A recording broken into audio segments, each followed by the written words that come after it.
Hello everybody, it is Richard Urban Warlock here. I'm going to do a two-part reading, hashtag reading for the Awakening Collective. So if you are going through Awakening or think that you might be, this could be for you.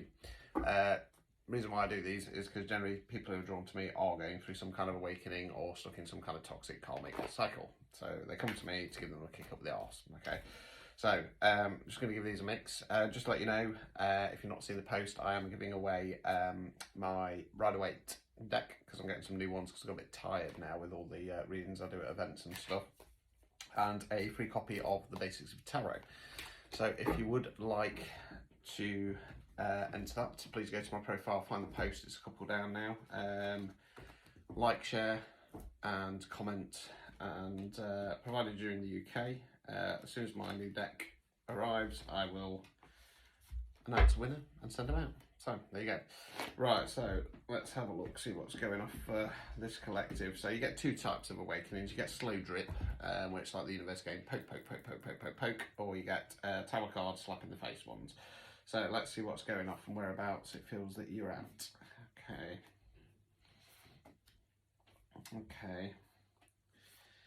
Okay, right, let's get started. So I'm just not sure where this is going yet and whereabouts you are, but right, so the first card is the King of Cups in the upright position. So cups relates to water, we're talking about something on an emotional level.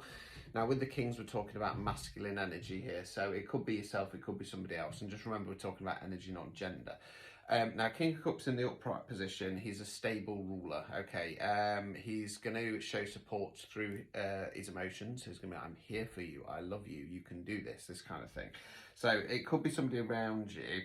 If it's somebody around you, it's like somebody's trying to support you to push forwards with your hopes, dreams and aspirations. It could be yourself, in which case it feels a little bit like you might be in this energy of, because I sometimes have these in my readings whereby it's like, you know, I've got a good job, I'm getting paid enough, I'm happy in my family life, but I just feel like something's a little bit off. To be honest with you, I feel it's more likely to be somebody around you supporting you. The reason why I say that is because we've then got the Seven of Swords. So swords relates to the element of air. Generally speaking, it's the way we think of the words we use. Now, I'm going for my usual stance on this card, which is imposter syndrome, feeling you're not good enough. Okay, so you got the chap though stealing the swords. Okay, so tarot book version is sneaky deceptive behaviour. I don't want to go there. It's that you're not believing in yourself, okay? And that's why I feel that King of Cups is somebody there supporting you. We then got the High Priestess in the reverse position. Now the High Priestess, she's about balance. You can't really see it as such on this card like you can the Rider-Waite. She looks a bit of a Mark Ali type vibe rocking off on this one. Yeah, so she's about balance, she's connection with spirit, she's intuition. Now when it's in the reverse position, I tend to find it's that we're feeling like our intuition is switched off or a little bit all over the place, a bit staticky, or if you're the kind of person who normally kind of calls out and connects with spirit, and again it just feels like you're not getting any answers, it's normally because we need to figure this out ourselves. Sorry, it's irritating, I've just seen that I've got the knot there on the side. Some necklaces. Yeah, it's normally that it's something that we have to figure out ourselves. So spirit and the universe and stuff like that can't guide us. It's down to us. So if you have been feeling a bit that way inclined as well, that's possibly why. Let's continue.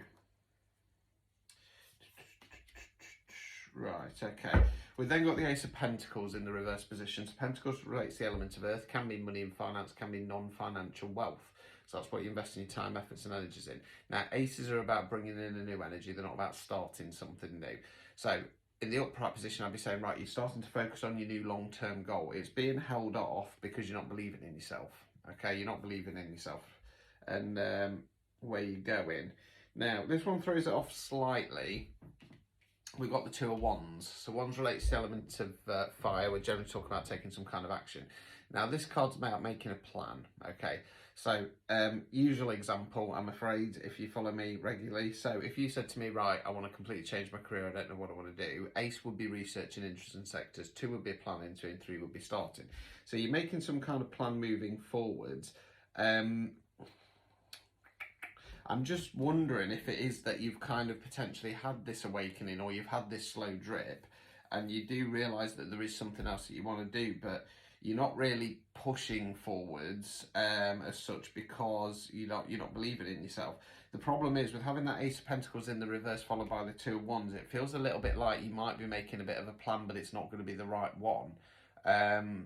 We'll see where it goes. We might have to wait till the future spread, to be honest with you. So overall outcome, Five of Wands in the reverse position. So again, Wands, fire, action. This is the fight card in the upright position. When we flip that around, we're talking about that coming to an end. Okay, that for me kind of solidifies it. Okay, it feels a little bit chronological. So some of these first few cards might have already kind of taken effect. So you've got somebody around you supporting you, but you're not believing in yourself. Your intuition's been switched off because you need to figure this out. And you've been holding off realising what you want from the long term. Okay, after that though, you have made a plan, and because you're starting to make a plan moving forward, it's easing any of that tension. I don't feel that's been an external fire. I feel it's been an internal one, frustration, etc. Obstacles or blockages. King of Swords in the reverse position. Okay, so in the upright position, I describe the King of Swords a bit like my reading style. I'm blunt, I'm direct, I'm here to tell you what you need to hear, not what you want to hear. You know, as I always say, I'm not going to say anything offensive apart from the swearing. That's kind of King of Swords energy. When it's in the reverse position, the King of Swords is paranoid. He gets in his head. He says nasty things. Now, this could be yourself, and it could be that you've given yourself that self-talk. I feel it's more somebody around you, though. It's not the same king as the King of Cups. I feel like there's somebody around you who's kind of jealous. Now, sometimes what happens, right, so the idea of an awakening and getting into alignment and the ascension process and all this stuff, sorry, I'm just going to go down the rabbit hole for a second here. Long and short of it is to make you happy, okay? So if you're in a shit job, shit relationship, shit family dynamic, shit friends, and you want more because you want to be happy, okay? The idea is that you find you're happy, and then what happens is your friends, family, co-workers and stuff like that go, my God, you're happy. How did you do that? Well, I focused on myself and I chased my dreams, okay? I didn't believe society when it said that I can't do that because of the colour of my skin, because of my gender, because of where I come from, etc., etc., etc. I went out and I fought and I got it. And then they'll think, I like the idea of that. I'm going to do it too. Now, that's the theory. And for most people, that will work. However, as is with life, human beings by nature are fucking lazy, right? And they don't want to put in the hard work themselves. So instead, what they do is they try and pull other people down, and they go, my God, who do you think you are, making your life happy? You know, who do you think you are, rising from the gutter and doing something with your life? I'm going to start saying nasty shit about you because I want everything and I don't want to put in the hard work. So it feels like somebody like that, somebody jealous, is going to be trying to stir the pot and say nasty things. Removing any blockages, the Magician in the reverse position. Okay, so in the upright position, the Magician's the manifestation card. Okay, it's in the reverse position. Again, similar to that High Priestess, you need to realise that this first part of your journey is about pushing forwards, okay? Taking the hard steps for yourself, putting in the effort, okay? It's the only way it's going to happen, okay? Like I say, you can't be, you know, Spirit's not going to help you, your intuition's not going to help you, manifesting's not going to help you. You have to put in the hard work now. So you are going in the right direction, and it's nice to see that Five of Wands in the reverse. So I'm going to go to part 2. And we'll have a look 6 months down the line. So please join me for part 2.